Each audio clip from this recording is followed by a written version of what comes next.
Praise the Lord. आपण वचनाकडे जाऊयात आणि योहानकृत शुभवर्तमान याचा 10वा अध्याय 9 ते 12 हे वचन आपण वाचूया. योहानकृत शुभवर्तमान याचा 10वा अध्याय 9 ते 12. मी दार आहे, माझ्याद्वारे कोणी आत जाईल तर त्याला तारण प्राप्ती होईल. तो आत येईल व बाहेर जाईल आणि त्याला खावयास मिळेल. चोर येतो तो केवळ चोरी, घात व नाश करावयास येतो. मी तर त्यांना जीवन प्राप्ती व्हावी व ती विपुलपणे व्हावी म्हणून आलो आहे. मीच उत्तम मेंढपाळ आहे. उत्तम मेंढपाळ मेंढरांकरिता आपला प्राण देतो. जो मेंढपाळ नाही तर मोलकरीच आहे, ज्याची स्वतःची मेंढरे नाहीत, तो लांडग्यांना येत असलेले पाहून मेंढरे सोडून पळून जातो आणि लांडगा त्यांच्यावर झडप घालून त्यांची दाणादाण करतो. तर आज आपण परमेश्वराच्या वचनातून बघत आहोत, योहानकृत शुभवर्तमानामधून येशू ख्रिस्त आपल्या स्वतःविषयी काय सांगत आहे. काल आपण बघितलं, आपण ज्यावेळेस वाचत होतो त्यावेळेस आपण बघितलं की येशू ख्रिस्त म्हणतो की मी जीवनाची भाकर आहे, है ना. आणि आज आपण बघतो तो काय म्हणतो की मी दार आहे. वचन 9, त्याच्या 9व्या वचनात तो म्हणतो की मी दार आहे. आणि 11व्या वचनात तो म्हणतो मीच उत्तम मेंढपाळ आहे, है ना. उत्तम मेंढपाळाबद्दल आणि दाराबद्दल आज आपण बघूयात. योहानकृत शुभवर्तमान याच्या 10व्या अध्यायामध्ये ज्यावेळेस आपण वचन वाचतो त्यावेळेस येशू ख्रिस्ताने त्याला लोकांना एक दृष्टांत सांगितला आहे पहिल्या 5 वचनांमध्ये, है ना. पहिल्या 5 वचनांमध्ये सांगतो की जो मेंढवाड्या दाराने न जाता दुसरीकडून जातो तो चोर व लुटारू आहे. जो दाराने आत जातो तो मेंढपाळ आहे. त्याच्यासाठी द्वारपाळ दार उघडतो. मेंढरे त्याची वाणी ऐकतात आणि तो आपल्या मेंढरांना ज्याच्या त्याच्या नावाने हाक मारतो व त्यांना बाहेर नेतो. तो आपली सर्व मेंढरे बाहेर काढल्यावर त्यांच्या पुढे चालतो व मेंढरे त्याच्या मागे चालतात, कारण ती त्याची वाणी ओळखतात, है ना. तर येशू ख्रिस्त आपल्याला आता वचनामध्ये आपण ज्यावेळेस वाचतो त्यावेळेस आपल्याला सांगतो की येशू हा एक मेंढपाळ असं तो स्वतःला दर्शवतो. तो उत्तम मेंढपाळ आहे. त्या मेंढपाळाचं काम काय? मेंढरं चारायचं, है ना. मेंढरांचं काय करायचं? संरक्षण करायचं, त्यांना सांभाळायचं. तर येशू ख्रिस्त काय म्हणतो की मीच उत्तम मेंढपाळ आहे. आणि तो उत्तम मेंढपाळाबद्दल काय लिहिले की तो आपल्या मेंढरांसाठी काय करतो? प्राण पण देतो, है ना. तर ज्यावेळेस आपण आजचं वचन वाचतो त्यावेळेस आपल्याला काही गोष्टी शिकायच्या आहेत. पहिली गोष्ट, मेंढपाळाची वाणी जी आहे ती मेंढरे ओळखतात, है ना. मेंढपाळाची वाणी कोण आहे? मेंढरे ओळखतात. आणि मेंढरे काय करतात? त्याच्या मागेच फक्त जातात, कारण की ते त्याला ओळखतात आणि तो त्यांच्यासाठी काय करतो? सगळं काय पुरवतो, है ना. मेंढपाळ काय करतो? मेंढरांसाठी सगळ्या गोष्टी पुरवतो. आणि म्हणून मेंढरांना तो काय करतो? प्रत्येकाला ओळखतो आणि त्याच्यासाठी मेंढरं काय करतात? त्याच्या मागे जातात, है ना. तर ज्या वेळेस आपण येशू ख्रिस्त आपण म्हणतो की मीच उत्तम मेंढपाळ आहे, त्याचा अर्थ काय? त्याचा अर्थ काय ते आपल्याला आज समजून घ्यायचं आहे ना. येशू ख्रिस्त म्हणतो की मी उत्तम मेंढपाळ आहे, म्हणजे आपण त्याची मेंढरे आहोत, है ना. आपण त्याची मेंढरे आहोत. परमेश्वर माझा मेंढपाळ आहे. ज्यावेळेस आपण स्तोत्र 23व्या अध्यायामध्ये असतो, परमेश्वर माझा मेंढपाळ आहे, म्हणजे काय? आपण त्याची मेंढरे आहोत, है ना. आपण जर मेंढरे आहोत तर आपल्याला मेंढराचं जे कर्तव्य आहे त्याचं काम काय ते आपल्याला बघायचंय. परमेश्वर येशू ख्रिस्त तर त्याचं काम तर व्यवस्थित करतोय. आता आपलं बघायचं की आपण आपलं काम करतोय का. हा, तर पहिली गोष्ट काय करतो? पहिली गोष्ट आहे, मेंढरे त्याची वाणी ओळखतात. आपण येशू ख्रिस्ताची वाणी ओळखतो का? आपण परमेश्वराचं ज्यावेळेस तो आपल्यासोबत बोलतो, ज्यावेळेस त्याचं वचन आपल्याकडे येतो त्यावेळेस आपण त्याला ओळखतो का? ज्यावेळेस परमेश्वर आपल्यासोबत वचनाद्वारे, प्रार्थनेद्वारे, दृष्टांताद्वारे किंवा विषनद्वारे बोलतो त्यावेळेस आपण त्याला ओळखतो का? परमेश्वराला आपण ओळखतो का? ही फर्स्ट क्वेश्चन आहे. जर आपण त्याची मेंढरे आहे तर आपण काय केलं पाहिजे? त्याची वाणी ओळखली पाहिजे, ऐकली पाहिजे, है ना. आपण त्याची वाणी ऐकून काय केलं पाहिजे? त्याच्या मागे चाललं पाहिजे, है ना. म्हणजे तो जे सांगतो ते आपण काय केलं पाहिजे? केलं पाहिजे, है ना. ज्यावेळेस आपण परमेश्वराच्या मागे चालतो, ज्यावेळेस आपण परमेश्वराच्या वचनात चालतो, त्यावेळेस आपण काय करतो? बेसिकली बायबल म्हणते की त्यावेळेस आपण काय करतो? त्याच्या आज्ञा पाळतो, है ना. परमेश्वराची मेंढर असणं म्हणजे काय? परमेश्वराच्या आज्ञा पाळतो, है ना. जर आपण त्याची आज्ञाच पाळत नाही तर आपण तो आपल्याला त्याची मेंढर म्हणू शकतो का? नाही, है ना. आणि त्याच्यामध्ये काय आहे ना, ज्यावेळेस आपण परमेश्वराच्या आज्ञेत चालतो त्यावेळेस आपल्याला एक गोष्ट लक्षात ठेवायची की मेंढर काय करतात? त्यांना जे सांगितले ते करतात, ते त्याच्यावरती ते क्वेश्चन नाही करत, है ना. परमेश्वराची इच्छा ते मेंढपाळ जसं त्यांना घेऊन जातो, ज्या जागेवर घेऊन जातो, ज्या रानात घेऊन जातो, जिथे चरायला सांगतो तिथे ते काय करतात? चरतात. जिथे त्यांना बोलवतो तिथून ते लोक परत येतात. त्याचप्रमाणे आपण पण ज्या वेळेस परमेश्वराची मेंढरे म्हणतो त्यावेळेस आपल्याला परमेश्वरावर भाव ठेवून त्याच्या मागे चालणं गरजेचं आहे, है ना. परमेश्वर आपल्याला जे काम सांगतो ते काम आपण करायला पाहिजे. आता आपण ज्यावेळेस थोडेसे एक्झाम्पल्स बघूयात. ह्याच्याच योहान शुभवर्तमानामध्ये 11व्या अध्यायामध्ये आपण बघतो, 11व्या अध्यायामध्ये लाजराबद्दल लिहिले आहे ना. लाजर त्याचे दोन बहिणी मार्था आणि मरिया, असं लिहिलंय की लाजर काय झाला? मरण पावला. आणि त्याच्यानंतर 4 दिवसांनी येशू ख्रिस्त त्याच्या बेथनी गावामध्ये आला. त्यावेळेस काय होतं? त्यावेळेस असं झालं की ना, त्यावेळेस वचनामध्ये असं लिहिलंय की येशू 38 पासून, येशू पुन्हा मनात खवळून कबरेकडे आला. ती गुहा होती आणि तिच्या तोंडावर धोंड ठेवलेली होती. येशूने म्हटले, धोंड काढा. त्या मृताची बहीण मार्था त्याला म्हणाली, प्रभूजी, आता त्याला दुर्गंधी येत असेल, कारण त्याला मरून 4 दिवस झाले आहेत, है ना. परमेश्वरांनी काय सांगितलं? तुम्ही काय करा? धोंड काढा. आणि मार्था काय करायला लागली? त्याच्यावरती त्याला क्वेश्चन करायला लागली. येशू ख्रिस्ताचं काम काय आहे ते त्याला माहितीये. त्यांनी आपल्याला काय काम दिलंय? तो म्हणतो की तुम्ही ती धोंड काढा. ती धोंड काढल्यानंतर लाजराला जिवंत करणं ते परमेश्वराचं काम आहे. पण आपलं काम त्यांनी काय सांगितलं की तुम्ही ती धोंड काढा. तर आता ज्यावेळेस मार्था ज्यावेळेस या गोष्टीकडे बघते त्यावेळेस ती काय करते? स्वतःच्या डोक्याने, स्वतःच्या बुद्धीने त्याच्यावरती प्रश्न करायला लागते.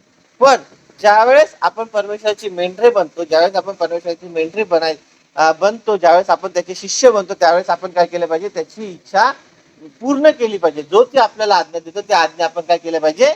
पूर्ण केल्या पाहिजे. कारण की इर्म्याचं पुस्तक याच्या 29व्या अध्यायाच्या 11व्या वचनामध्ये लिहिलंय की ज्या कल्पना मी तुम्हाविषयी करतो त्या तुमच्या वाचूयात आपण ते वचन. इर्मया 29:11.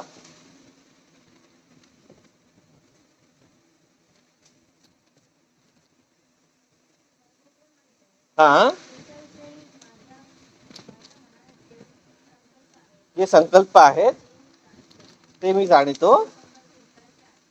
ते संकल्प कशाचे आहेत? हिताचे आहेत, अनिष्टाचे नाहीत.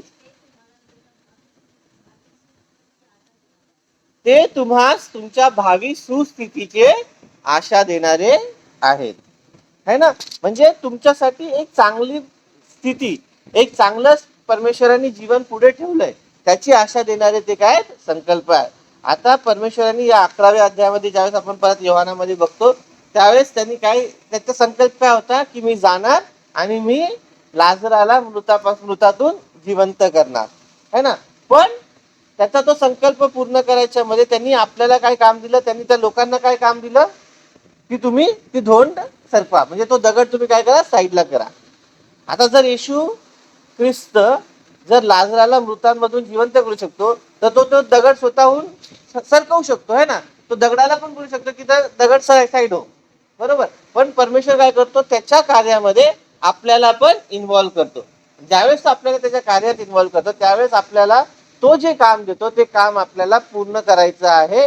कारण की आपल्याला फक्त थोडंसं दिसतं, म्हणजे आपल्याला फक्त परमेश्वराचं पूर्ण कल्पना समजून येत नाहीत. पण आपल्याला जे काम सांगितलं जर ते आपण केलं तर परमेश्वर त्याचं काम काय करतो? पूर्ण करतो, है ना. तर आज आपल्याला परमेश्वराचं वचन काय सांगतं? की तुम्ही जाऊन काय करा? माझी सुवार्ता लोकांना सांगा. आज आपल्याला परमेश्वराचं वचन काय सांगतो? की तुम्ही जाऊन माझी सुवार्ता सांगा. जर आपण त्याची मेंढरे आहोत तर आपलं काम काय?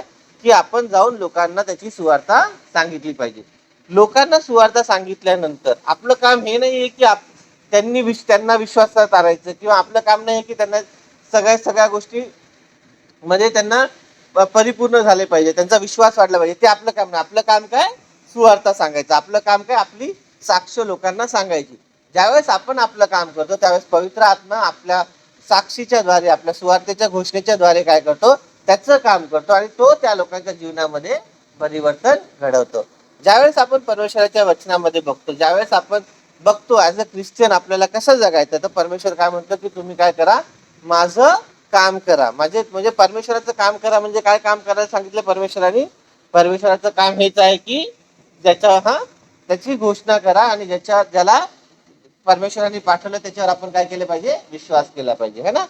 तर ज्यावेळेस आपण परमेश्वराची मेंढर बनायचो, मेंढर ज्यावेळेस आपण परमेश्वराची लेकरं म्हणतो, तर पहिली गोष्ट आपल्याला समजायची आहे की आपल्याला परमेश्वराची वाणी ऐकायची आहे. ओके. दुसरी गोष्ट काय आहे? आपल्याला त्याच्या मागे जायचं आहे ना. असं लिहिलंय की मीच उत्तम मेंढपाळ आहे. उत्तम मेंढपाळ मेंढरांकरिता आपला प्राण देतो. जो मेंढपाळ नाही तर मोलकरीच आहे, ज्याची स्वतःची मेंढरे नाही, तो लांडग्याला येत असलेले पाहून मेंढरे सोडून पळून जातो आणि लांडगा त्यांच्यावर झडप घालून त्यांची दाणादाण करतो, है ना. तर परमेश्वराचं वचन काय सांगतं की येशू ख्रिस्त उत्तम मेंढपाळ आहे. तर तो काय करतो? आपल्याला सर्व गोष्टीमध्ये आपलं संरक्षण करतो. ज्यावेळेस आपण त्याची मेंढरे बनतो त्यावेळेस तो आपल्याला प्रोटेक्ट करतो, तो आपल्या गरजा भागवतो. म्हणजे ज्यावेळेस आपण परमेश्वराचं काम करतो, ज्यावेळेस आपण परमेश्वराच्या मिनिस्ट्रीमध्ये जातो, ज्यावेळेस आपण परमेश्वराची सेवा करतो, त्यावेळेस पण परमेश्वर सर्व लागणाऱ्या गरजा काय करतो? आपल्या पुरवतो. म्हणून ज्यावेळेस आपण परमेश्वराचं वचन शेअर करतो त्यावेळेस आपलं काम आपल्याला माहिती पाहिजे की मला काय करायचंय आणि परमेश्वर काय करणार आहे हे पण आपल्याला माहिती पाहिजे. परमेश्वर त्याचं काम करणार, तो आपल्याला सर्व गरजा ज्या आहेत त्या पुरवणार, तो आपल्याला प्रोटेक्शन देणार, तो आपल्याला ज्या गोष्टींमध्ये जे शब्द बोलायचे ते तो सुचवणार. पण आपलं काम काय की आपण जाऊन त्याची सुवार्ता गाजवली पाहिजे, है ना. असं लिहिलंय की या मेंढवाड्यातली नव्हेत अशी माझी दुसरी मेंढरे आहेत, तीही मला आणली पाहिजे. ती माझी वाणी ऐकतील. मग एक कळप एक मेंढपाळ असे होईल, है ना. तर परमेश्वराच्या वचनामध्ये काय लिहिलंय की अजून असे भरपूर मेंढर आहेत जे अजून कळपात आलेले नाहीत, जे अजून चर्चमध्ये आलेले नाहीत. असे भरपूर लोक आहेत ज्यांच्यासाठी आपल्याला काय करायचंय?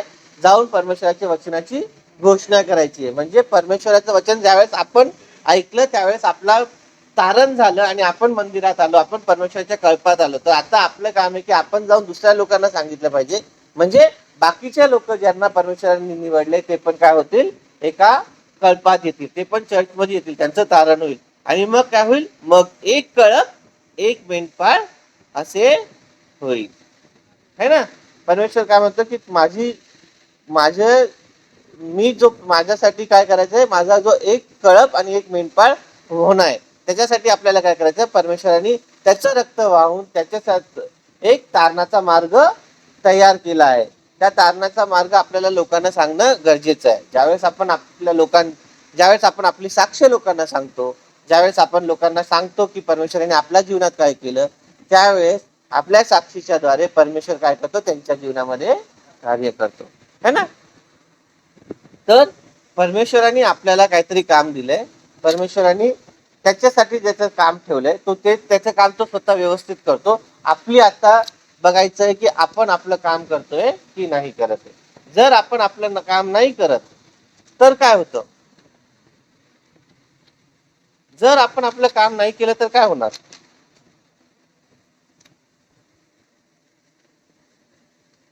हा, जर आपण आपलं काम केलं नाही तर काय होणार? परमेश्वराला प्रॉब्लेम होईल का? हा हा, परमेश्वराला प्रॉब्लेम होणार नाही, है ना.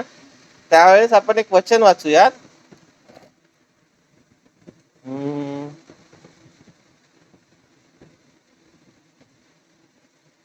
एस्तेर याचा पुस्तक, एस्तेरचं पुस्तक 4था अध्याय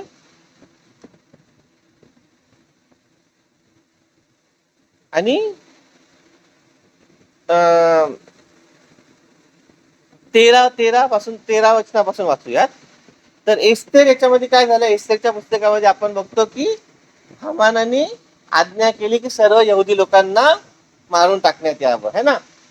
असं त्यांनी त्यांनी राजाकडे जाऊन अशी त्यांनी आज्ञा केली की राजा, हे जे लोक आहेत यहुदी लोक, ते काय करतात, ते तुझ्या तुझ्या आज्ञा मानत नाही, म्हणजे तुझा वर्शिप करत नाही, तुझी उपासना करत नाही, पण ते काय स्वतःच्या देवाची उपासना करतात. आणि मग त्यांनी जाऊन त्याला राजाला फसवून राजाकडून आज्ञा घेतली की मी सर्व यहुद्या लोकांचा काय करेल, नाश करेल.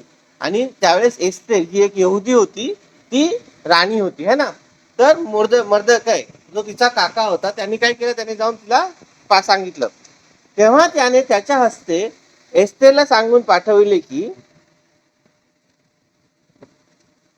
तू राजमंदिरात आहेस म्हणून तू यहुदी लोकांतून वाचून राहशील असे तुझ्या मनास वाटू देऊ नको. तू या प्रसंगी गप्प राहिलीस तर दुसऱ्या कुठूनही यहुदियांची सुटका व उद्धार होईलच, पण मग तुझा व तुझ्या बापाच्या घराण्याचा नाश होईल. तुला या असल्याच प्रसंगासाठी राजपद प्राप्त झाले नसेल, हे कशावरून, है ना. तर मोर्दकाय तिला काय म्हणतो की जर तू आता राणी आहे, जर तू जाऊन राजासोबत बोलली तर राजा काय करेल, कदाचित त्यांचा नाश करणार नाही.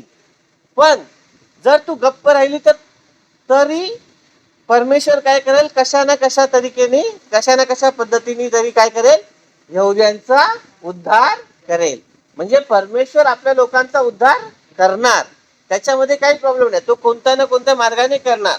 पण जर तू त्याच्या परमेश्वराच्या योजनेमध्ये राहिली तर तुझा पण उत्तर तुझ्यासाठी चांगलं होईल. पण जर तू परमेश्वराच्या मार्गात राहिली नाही तर काय होईल, तुझा नाश होईल, है ना. जर आपण परमेश्वराच्या मार्गात चालत आहोत, जर आपण स्वतःला ख्रिस्ती म्हणतो आणि जर आपलं तारण झालेलं आहे, आपण परमेश्वराची घोषणा करत नाही, जर आपण परमेश्वराची घोषणा करत नाही, तर काय असं बायबल म्हणतं, जर आपलं तारण झालंय तर आपला नाश नाही होणार, पण जो आपल्याला मुकुट परमेश्वराने ठेवलाय तो मुकुट आपल्याला मिळणार नाही, है ना.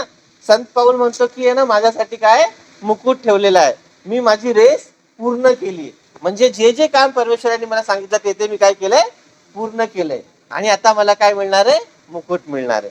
पण जर आपण त्या रेसमध्ये गेलोच नाही, जर आपण त्या धाव घेतलीच नाही, तर आपल्याला मुकुट मिळणार नाही.